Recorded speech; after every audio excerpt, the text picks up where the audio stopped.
What's happening, ladies and gentlemen? It's your boy Jack Slack, Fighter Gone By Podcast, episode 117, coming at you on the 12th of February 2019. I did say that I'd get an extra one done, a big preview of UFC 234, but anniversary things got in the way. The wife was not having it, so we did nice stuff for the anniversary, and now I'm back. But on the upside, anything I said on Thursday would have been naught by Friday because of the blow-up of the main event. And as I said earlier in the week on Twitter, this card was top-heavy like Joanna's next weigh-in. As soon as that main event was gone, you were just like, what on earth is on this card worth buying for except Israel Adesanya versus Anderson Silva?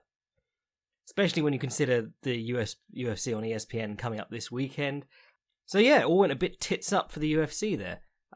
Should we do that before we'll do the news, and then we'll top off the news with what happened to Whittaker and Gastelum, and then we'll flow right into the recaps. So news this week, what's happening? Oh, you remember how I was excited for that Song Yadong fight that they announced about a week ago?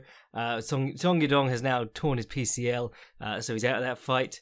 Gordon Ryan, who was going to be competing in combat jiu-jitsu against Fabricio Verdum, which is a brave thing to do, and also a cool way for Verdum to stay active while he's under suspension. Sort of foreshadowing Gordon's eventual move to MMA that he plans to make. But Ryan was at...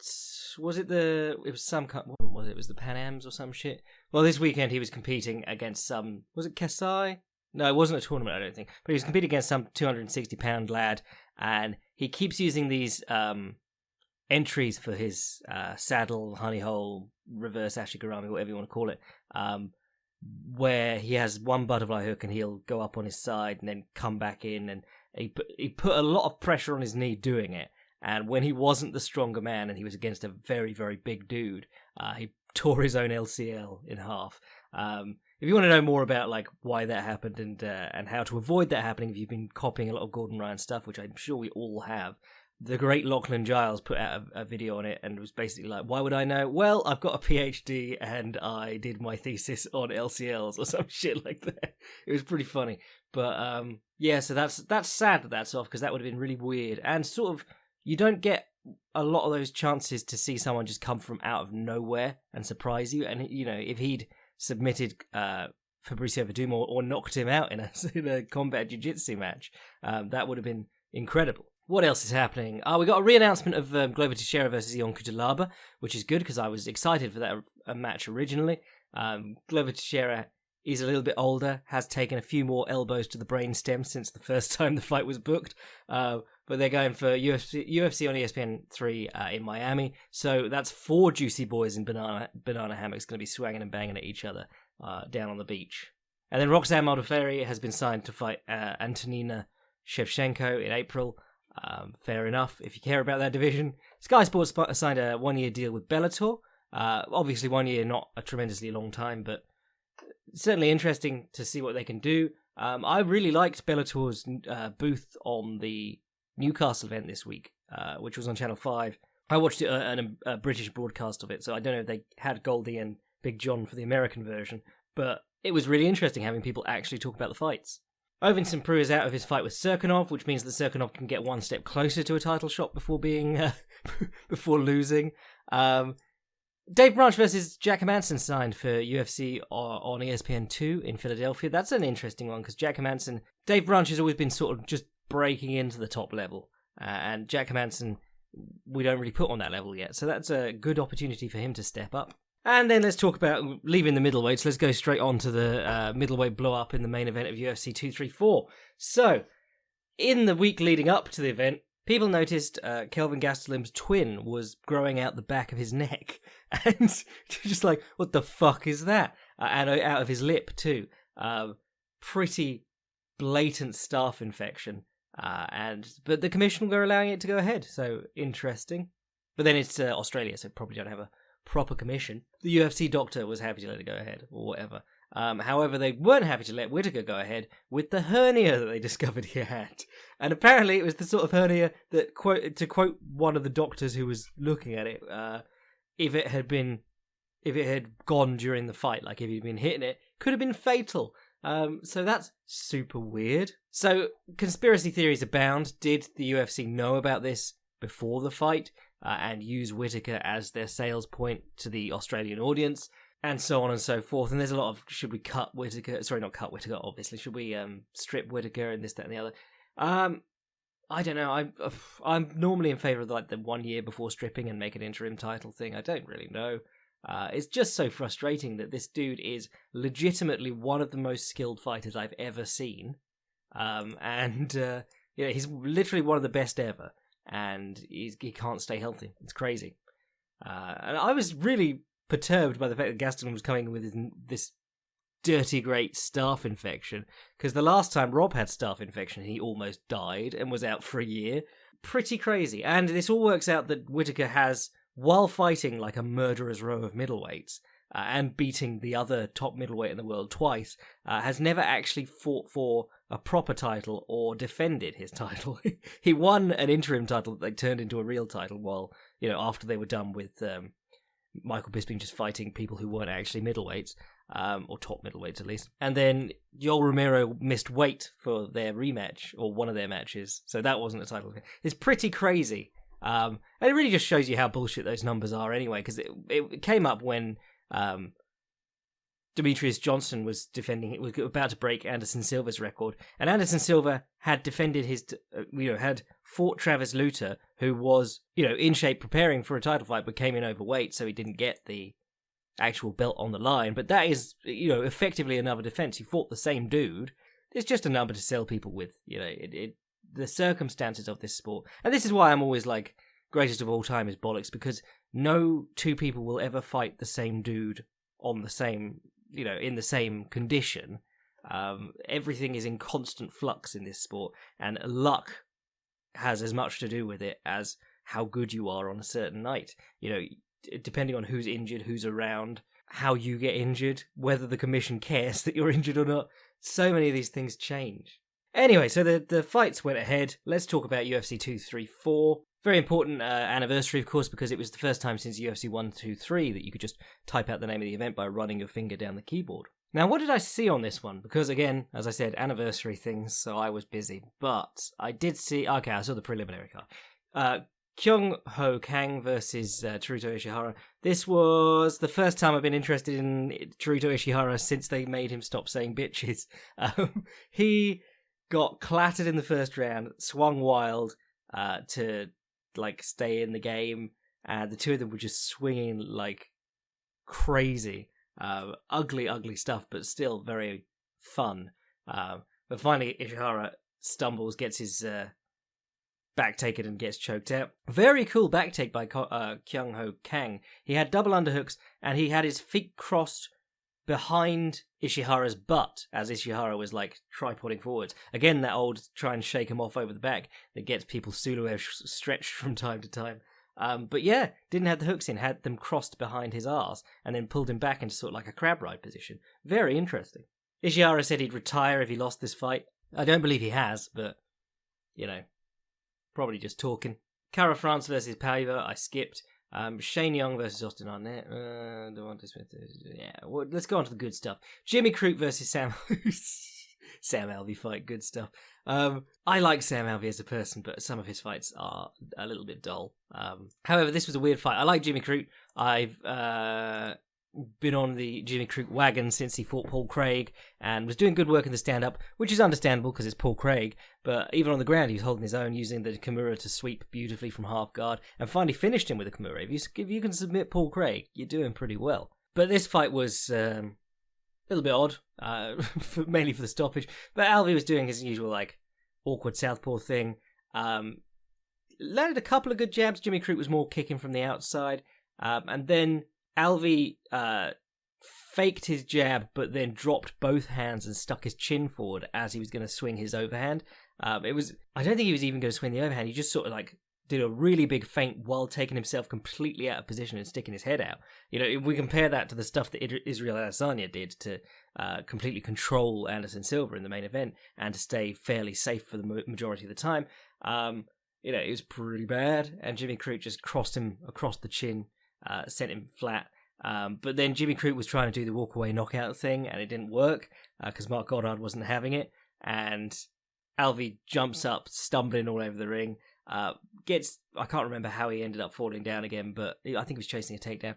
But basically, he's in the turtle. Jimmy Crute's throwing those small punches that very rarely actually land, hits the arm a lot, and Mark Goddard finally waves it off, and Sam Alvey just stands up and screams at Mark Goddard. Sam Alvey seems like a good guy because he was like, come on, and he's screaming at Mark Goddard, and then hugs Jimmy Crute as Jimmy Crute goes by, and goes back to screaming at Mark Goddard, congratulates Jimmy Crute again, and then goes back to screaming at Mark Goddard.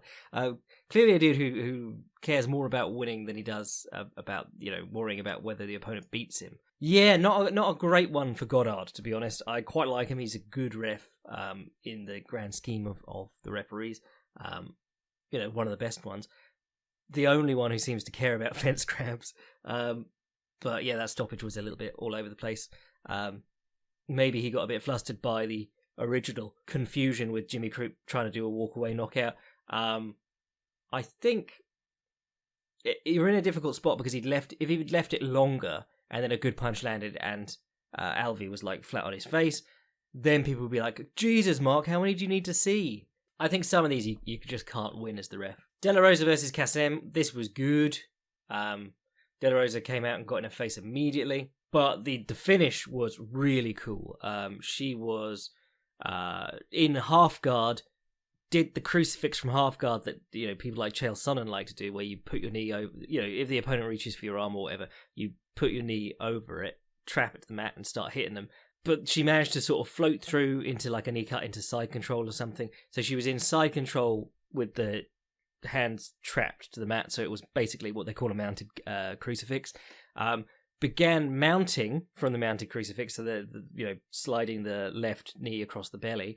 Mounts and then moves directly into the triangle because the arm is already trapped by what was the mounted crucifix. Very cool. And then props to Kassem because she lasted in this triangle forever. I feel like the thing about chokes is that it's not a toughness thing. To keep fighting while you're conscious is the toughness thing. But ideally, if you're in a choke that long and it's on, you wouldn't actually be conscious. That's the whole point of them. The entire reason that things like heel hooks and chokes rule the grappling and, not the fighting meta at the moment, but the grappling meta, is that at a certain level, people will let you break their arm or whatever. So you use the choke because you know that they're going to go unconscious, or you use something that really actually threatens to do them long-term damage to their ability to walk. But yeah, it looked a little bit like she needed to get a better angle on this triangle. The traditional triangle, as it was first taught, was like a leg squeezy thing together, where you're almost in front of the opponent. But generally, the most success people have had with triangles, top triangle guys, has been by taking the angle, swiveling off to the side, so that you're, closing your legs downwards, with basically behind the knee, rather than trying to squeeze your knees together in that, I don't know, what is that, the hip abductor? Hip whatever it is, that really weird machine at the gym that you only ever see women using. But the great thing about a mounted triangle is that, and going to the back from that triangle, is that you're in a good position to keep attacking the arm. The corner kept going, grab the arm and yank it, grab the arm and yank it. You're in a great position to just keep elbowing. Locked in triangle, or well, not locked in triangle, but deep enough triangle is pretty disastrous position to get stuck in. Now we're on to the good, the one that stood out to me the most. I love it when you get you go into a fight not really expecting anything because you're not like, those names jump out at me. And you go, oh my god, I'm going to have to actually watch back through that guy's fights. I must have seen them because I watch these events, but he's good. Hani, whatever you want to call him. I've known him for ages, obviously, because he's been around since like WEC. He is I think he's the most effective sweeper in UFC history. He's got the most reversals ever or something like that. But a very, very skilled grappler. Also has a couple of north-south chokes on his record. He's a bit of an oddity, which I like. But Ricky Simone, I'd never really paid attention to. He must have been around at some of these events. Yeah, UFC 237, Barboza versus Lee. Yeah, so he's been around, but just for whatever reason, this is when I latched onto him. He was pretty bloody good in this fight. Not perfect, obviously. He did get rattled a couple of times, but he's doing a really good job of, from the get-go, trying to draw the shot and punishing it. Yaya's going to try and get you to the ground, so he moved into the fence, and he was using, like, jab hook and then uppercut, knowing that if he threw the jab hook, he could get a reaction out of him. Because, if you find a good guy, you're not just going to be able to pump fake a jab and he'll dive at your hips every time. You've got to do stuff, and he'll wait longer into your combinations before he tries to duck in on the hips. Landed a couple of good uppercuts like that, did some good work to the body, was doing good work slipping the jab and then ducking under the right hand, and then he'd come out behind the guy, like the old triangle step. Nothing personal, kid. Very cool stuff there. Did get rattled a couple of times by the right hand, and he was really using his takedowns well. It's that Fedor thing where, why would I need to be on the ground with you? I think I'll just take you down, show that I can take you down. And then there was, it became obvious in the second round that he was gassing a little bit. And it became obvious because the pressure immediately dissipated. Suddenly he was moving backwards, and you're like, uh-oh, is this guy about to get stopped by savvy veteran Hani Yaya? But then, no, he did very well. He hit a quick takedown, and what he was doing was he'd hold Yaya's ankles, and he'd just sort of drop to a knee or two knees, and punch his body from there. From a distance where Yaya would have to sit up and move to him to drag him into guard, and he'd have time to run away or put a knee up. But also in a position where Yaya couldn't upkick him, even though Yaya did actually try at one point to upkick him illegally. It was just an interesting way of sort of stalling, but appearing to be doing something, but catching his breath at the same time. Very much like when Fedor would take Nogueira down, kick his legs a little bit, threaten a stomp, and then sort of like wait until the referee broke him up and stood Nogueira up. No complaints here, playing the clock, fair enough. But what a fun style of striking Ricky Simone has. Carly Simone, Ricky Simone, even though it's spelled Simon. Yeah, it stood out to me how interesting this guy's style was. We were talking about peekaboo style last week. Obviously, if you say that, people who like boxing are going to be like, that's nothing like Mike Tyson's style. He was in constant movement, But he was a square-on guy using his head movement well, and coming back with counters in an MMA context, which I really enjoyed. Oh, and a shout-out to the shoulder bump, which is effectively the same as a cheeky nodder. He used it in exactly the same way as Holyfield and who was that dude who did it? Oh, Campos did it to Melvin Gillard. The same way you use a cheeky nodder, he used his shoulder bump the exact same way, except while both are illegal in boxing, the shoulder bump is totally legal in MMA. He got hurt, Yaya was storming in on him, he dropped, put his shoulder in, and I think it hit him in the face, to be honest, because Yaya is a sloppy-ass striker. He's opening himself up and leaning way forward to do things. Put him right on his ass with it, and that slowed Yaya down and stopped him from pursuing and putting on pressure and chasing the finish. It's also one that's great to do against a heavy bag, and it's really disheartening when you're hitting a heavy, like a tie-length heavy bag or whatever. You're hitting a heavy bag, and then you can hit it as hard as you can. It'll do X amount of impressive visual on the bag, and then you swing the bag away from you, let it collide with your shoulder, as you would bump someone away on the inside, and it'll fold almost in half just on your shoulder, just on the weight of you standing there and the bag moving at you. It's the same reason that I love intercepting elbows and things like that. The power you can generate from snapping your hips or moving certain ways, the ways that you typically generate power in striking, is probably not even as good as the power you can generate from the opponent running onto you, sticking a shard of bone in their face. Certainly, you've got more hurting potential if they're willing to run themselves onto you. But yeah, Ricky Simone, eyes on him. Might do a study of him at some point. Maybe for the Patreon boys, maybe not. Don't know. Up in the air. Haven't really decided what I'm doing with my writing at the moment. I love writing probably more than I love podcasting, but I'll work out what I'm doing there. But on to the co-main event, Lando Venata. This guy he was fighting, I don't like to say this sort of thing about like professionals, but I was going, who is this guy? Where has he come from? Because he's not very good at all. You were watching him on the feet and going, this guy doesn't really know what he's doing on the feet. I presume he's going to be better on the ground. And then they get to the ground, and he doesn't seem to know what to do. Venata just stacks him up in his... He was like opening his guard, not doing anything. And then, oh, that's why. Okay, he's from Adventure Fighters Tournament 15, apparently. 6-5 record. What the fuck?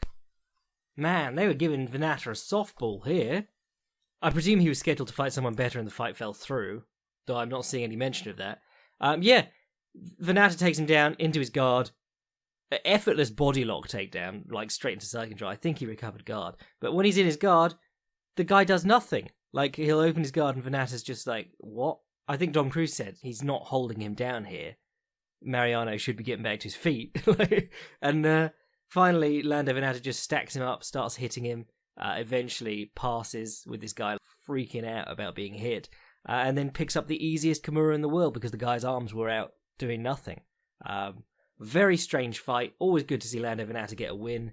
I think one of the commentators said decisive victory for Lando Venata, and I was like, yeah, when was the last time you could say that happened? I think it was the John McDacey fight. He is very good at getting into amazing scraps against very good opponents, but you forget that there are very much levels to this shit. Right, time to gush about the main event then. I really enjoyed this. I'm in the camp that I would have loved 5 rounds. I think if it had gone 5 rounds, Silva probably would have been pretty beat up by the end of it. But I thought he really gave a good account of himself here. Everything that I expected to work against Anderson Silva did work against Anderson Silva, I'll say that. If you didn't read the Unibet piece, go read it because it's pretty succinct, but it has basically the 3 staples that make Israel Adesanya so fundamentally good. I was saying there's stuff that Anderson Silva and Israel Adesanya do that you will never be able to do if you practice all your life. Standing in front of someone and slipping 6 punches and a kick or whatever and dancing, that's something that you're probably not going to be able to do.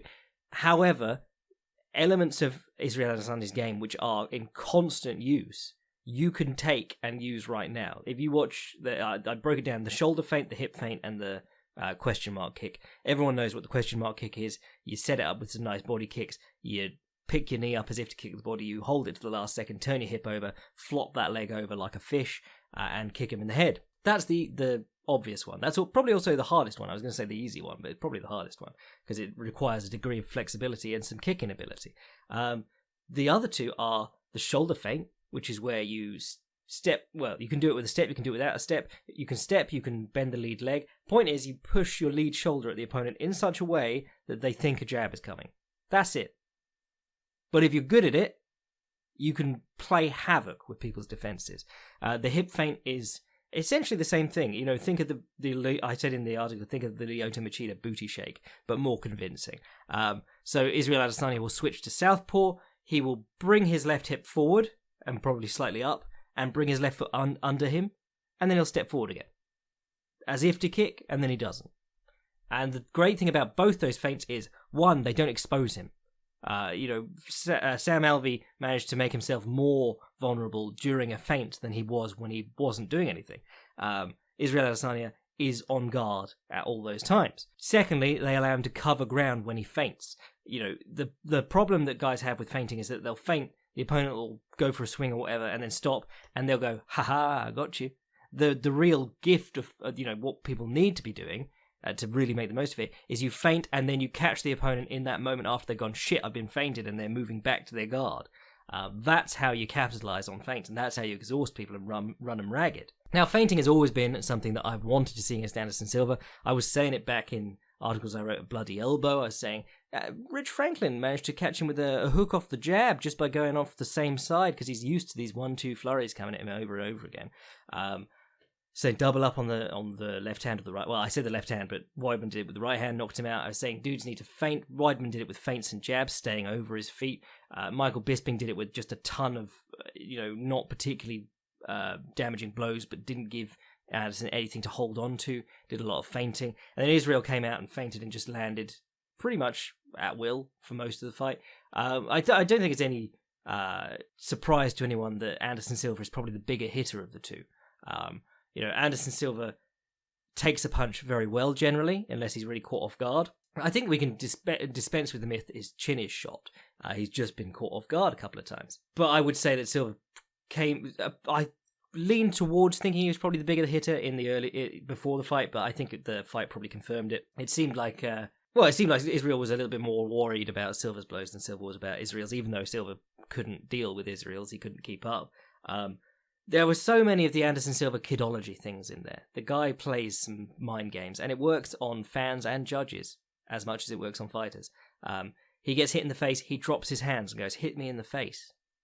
That's when you got to hit him again, because like he's going, hit me in the face so that you think he's not hurt. He gets kicked in the leg. He goes, oh, kick me in the leg again. Real kidology stuff, but fans still fucking love it. They're like, oh my god, yeah, he's invincible. The weird fans, that is. Does the thing where he goes to the fence.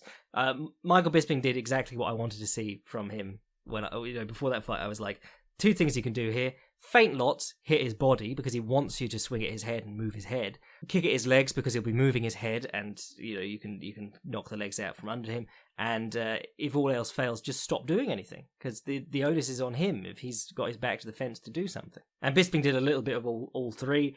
Israel just stared at him, which was hilarious. It was like, no, I'm not going to assist you in putting on a show when I'm winning. It was interesting because like Israel Adesanya is very disciplined in his feinting, but when he got away from it, when he got a little bit too confident, that was when he'd get caught with counter hooks.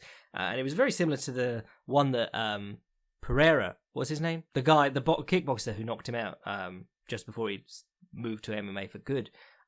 Sort of similar to that, where he just sort of got a little bit too keen and ate a good left hook. And I think Pereira has one of the best left hooks you'll see in kickboxing, to be honest. And he'd been working with Anderson in the lead up to this fight, so that was quite interesting too. Lots of things, when Anderson starts doing the Wing Chun hands, that is just a distraction. People are like, oh my god, he's showing Wing Chun. No, he's just doing that to frustrate people. It almost like clockwork at the end of the round, if Anderson Silva thinks he lost it, he will start waving his hands, move forward, and look for like one big connection. But when he was doing the waving hands or the moving the head thing, Israel would just kick him in the leg, which is exactly the right thing to do. If someone is saying, hit me in the head, there's a good chance they just want you to swing at their head so that they can try and pick up a counter or something.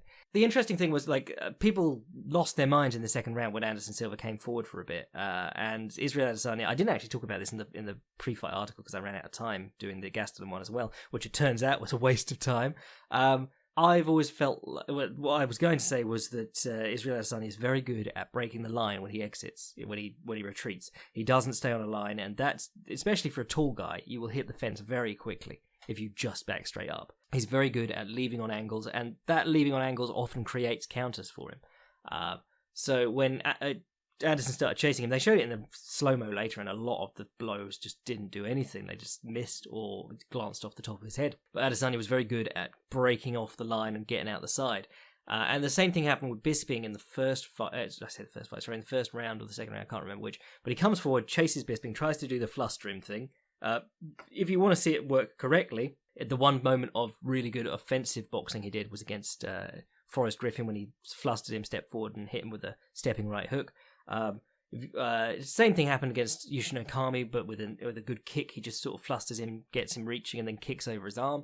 But yeah, when he chased Bisping and Adesanya, he got caught coming back the other way, and he actually got hurt. And when he was looking at the punches with his hands down and just taking them, he was absolutely fine. It's getting caught when you're not expecting to be hit.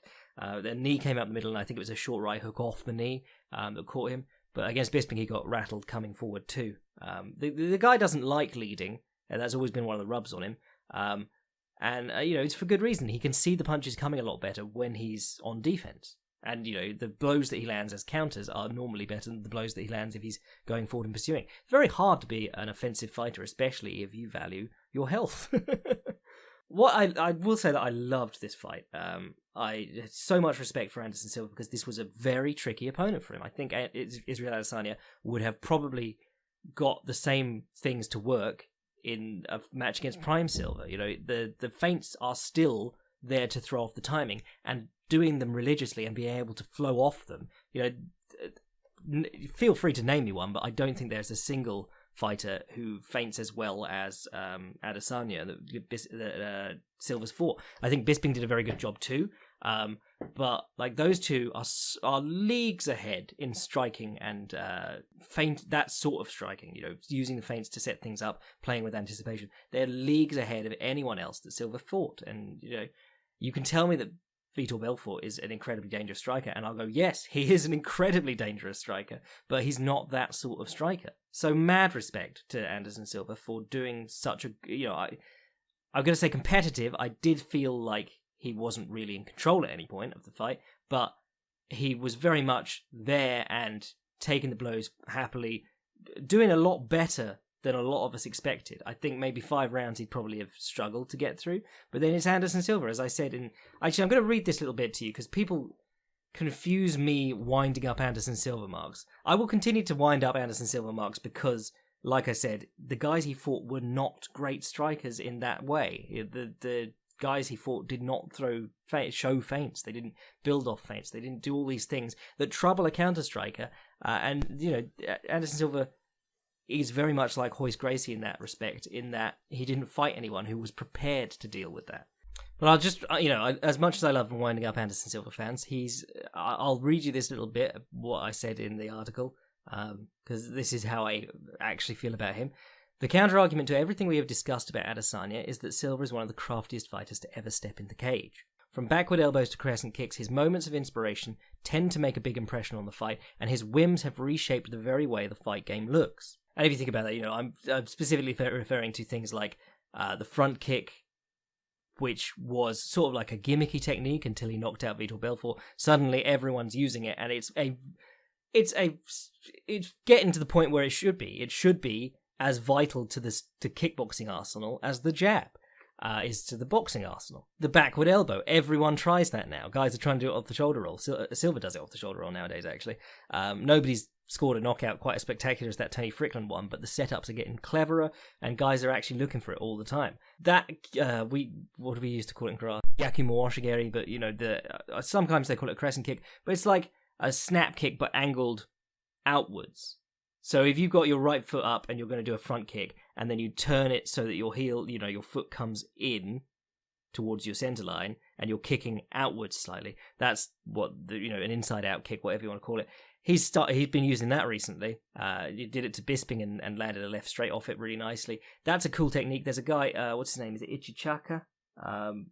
Can't remember off the top of my head, sorry. There's a Kyokushin guy who's amazing at that. He uses it to set up flying knees straight up the center. Guys don't do that, and Anderson Silva is doing that. And I think in future, it's helped along by Anderson Silva knocking people out with it. That's when people catch on to it. But there's tons of shit Anderson Silva has done in the cage that guys still aren't doing. Hell, you saw Israel Adesanya do exactly what Anderson Silva does when guys swarm in on him and try and overwhelm him. He just grabbed the double collar tie, and then when he was happy to push away, he pushed away and angled off. The guy made an enormous impact on the sport. He just didn't fight.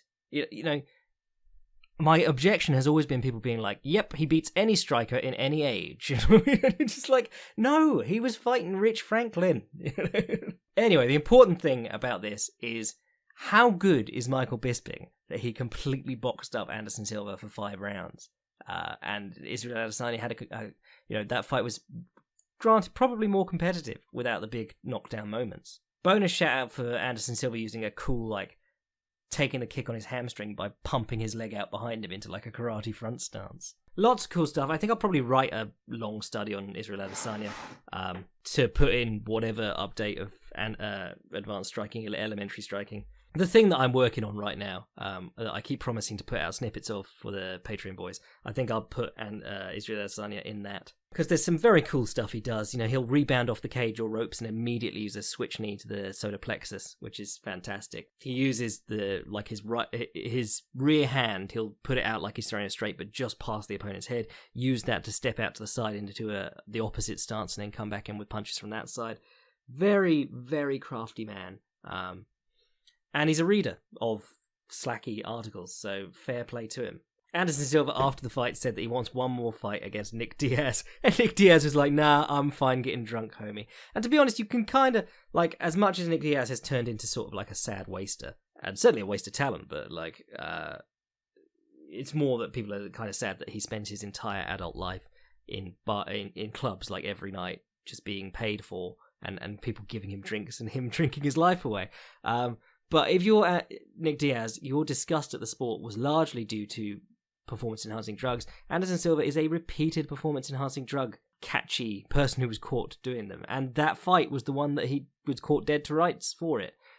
So yeah, why would you take a rematch against a steroid user you already beat in your head? And on a lot of people's heads.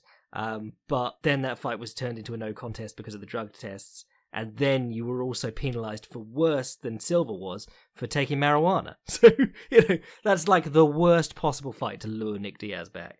With all the technical bollocks out of the way, how cool was this fight? Like, for Israel Adesanya, if you are so heavily influenced by the work of Anderson Silva, how cool would it be to meet one of your idols in a fight, assuming that he's pretty much on his last legs as a fighter, and then find out that he's still got some of it left? You know, in the getting check hooked in the face, and he's actually still there sort of way.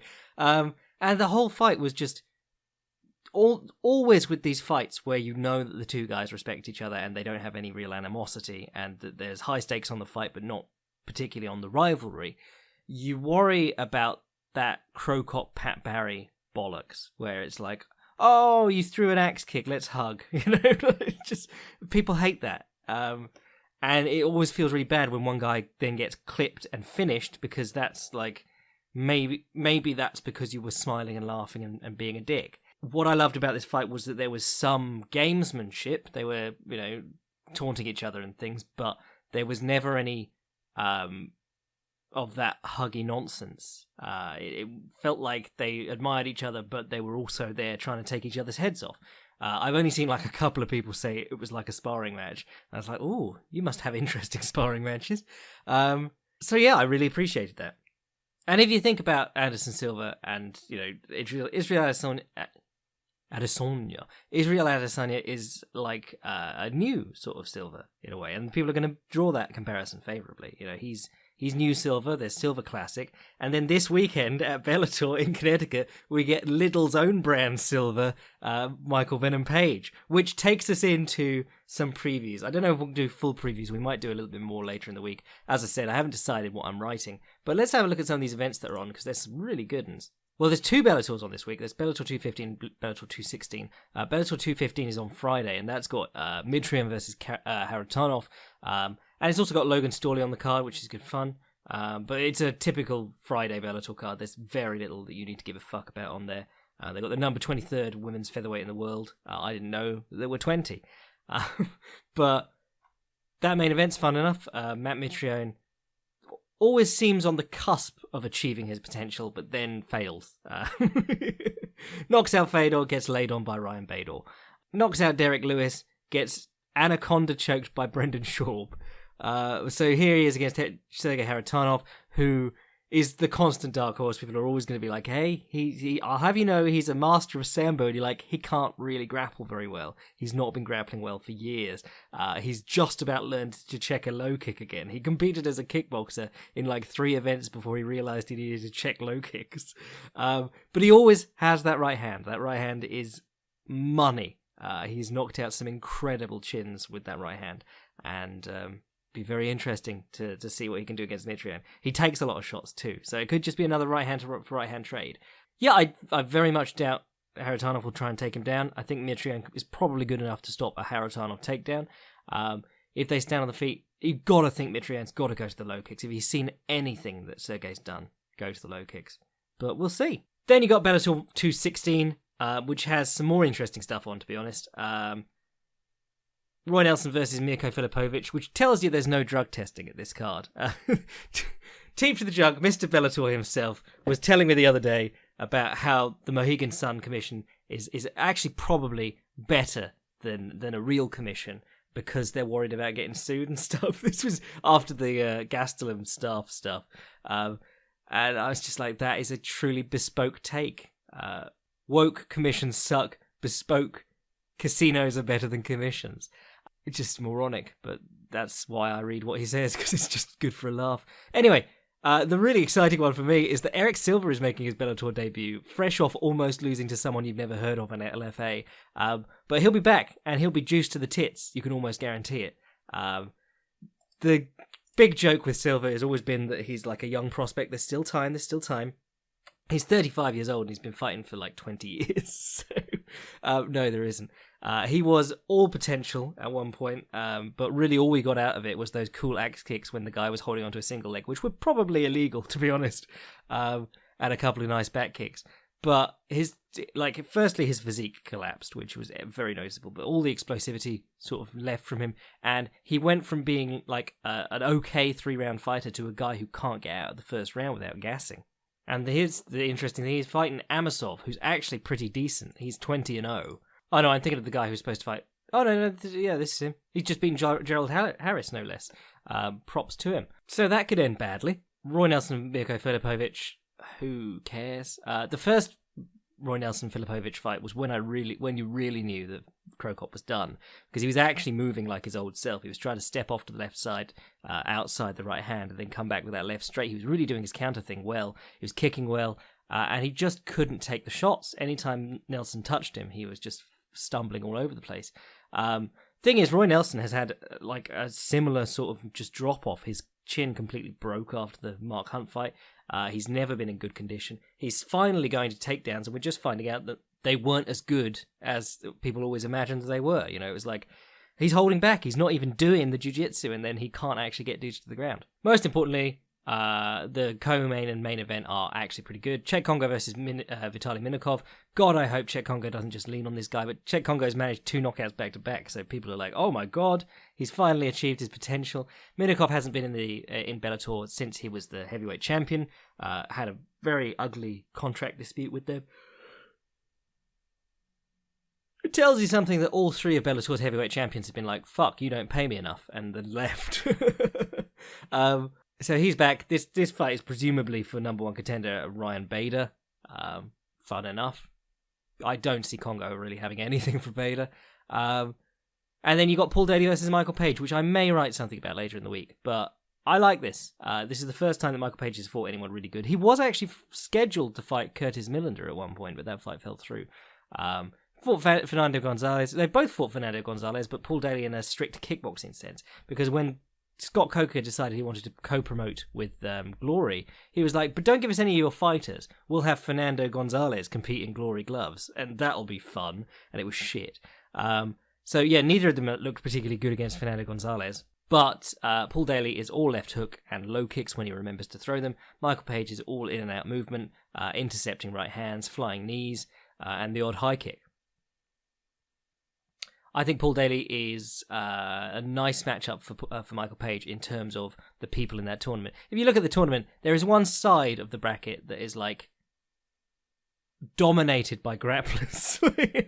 There's Ed Ruth, one of the best wrestlers in the world in like the last 10 years or whatever. I don't know how good he is overall, but he won a lot of titles. You got Naaman Gracie, who is a Gracie and is actually submitting people in MMA still. You got John Fitch, who just lays on people for a living, and you got Rory McDonald, who wrestle-fucked Paul Daley not too long ago.